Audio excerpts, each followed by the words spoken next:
Beredar video detik-detik ibu penjual jamu bersepeda ditabrak mobil di Sungai Liat, Bangka Belitung. Tampak dalam rekaman CCTV, ibu penjual jamu sedang mengayuh sepeda dengan kecepatan normal. Tiba-tiba ia menyadari ada yang tidak beres dari mobil berwarna putih yang terlihat melaju dengan kecepatan tinggi. Merasa janggal, ibu penjual jamu lalu turun dan berusaha menyelamatkan diri ke pinggir jalan. Tapi, belum lagi sempat ia meminggirkan sepedanya, mobil minibus berwarna putih sudah langsung menghantam sepeda bermuatan jamu miliknya.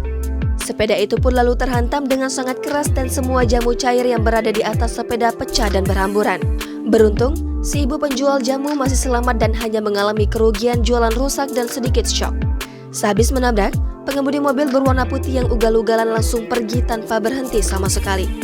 Si ibu penjual jamu yang masih syok hanya bisa menunjuk ke arah mobil ugal-ugalan dan meminta pertolongan ke warga sekitar.